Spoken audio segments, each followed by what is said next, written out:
ভিডিওটিতে ক্লিক করার জন্য আপনাদেরকে জানাই অসংখ্য ধন্যবাদ। আপনারা দেখছেন আপনাদের প্রিয় ইউটিউব চ্যানেল এমপ্লয়ার সাপোর্টার। এখানে আপনারা প্রত্যেকদিন সরকারি কর্মচারীদের ডিএ, বেতন বৃদ্ধি যোজনা, প্রকল্প, ছুটি, সরকারি আপডেট, সরকারি নোটিফিকেশান প্রতিদিনের জন্য পাবেন। তাই অবশ্যই চ্যানেলের সাথে থাকুন। চ্যানেলটিকে সাবস্ক্রাইব করে পাশে থাকা বেল আইকনটিতে প্রেস করে রাখতে ভুলবেন না। কর্মীদের বেতন বাড়ছে 27,000 টাকা। কোন কর্মীদের কথা বলা হয়েছে, রাজ্য না কেন্দ্র, সমস্ত কিছু বিষয় নিয়ে আলোচনা করব। ভিডিওটি সম্পূর্ণ দেখবেন। চ্যানেলে যারা এই ভিডিওটি প্রথম দেখছেন অবশ্যই চ্যানেলটিকে সাবস্ক্রাইব করে পাশে থাকা বেল আইকনটিতে প্রেস করে রাখতে ভুলবেন না। 7 পে কমিশন, সপ্তম বেতন কমিশনের নতুন পরিসংখ্যান। কর্মচারীদের বেতন বাড়ছে 27,000 টাকা। কী বলা হয়েছে? কেন্দ্রীয় কর্মচারীদের জন্য রয়েছে সুখবর। শ্রম মন্ত্রক জুন 2023 এআইসিপিআই সূচকের পরিসংখ্যান প্রকাশ করেছে। জুন মাসে এআইসিপিআই সূচকের বড় লাভ দেখা যাচ্ছে। এআইসিপিআই সূচক মে মাসে 138.7 থেকে জুনে 136.8-এ পৌঁছেছে। এইভাবেই কিন্তু জুন মাসে এআইসিপিআই সূচকে বেড়েছে 1.7 পয়েন্টে।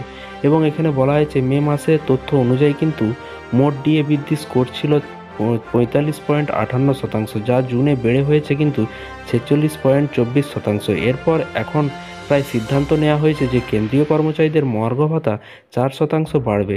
বর্তমানে কেন্দ্রীয় কর্মচারী এবং পেনশনভোগীরা সরকারের কাছ থেকে কিন্তু এর আনুষ্ঠানিক ঘোষণার অপেক্ষায় রয়েছে। সব কিছু ঠিকঠাক থাকলে কিন্তু আগামী সেপ্টেম্বর মাসেই কিন্তু মহার্ঘ ভাতা বাড়ানোর কথা ঘোষণা করতে পারে কেন্দ্রীয় সরকার। তবে নতুন বর্ধিত হার শুধুমাত্র 1 জুলাই 2023 থেকে প্রযোজ্য বলে বিবেচিত হবে।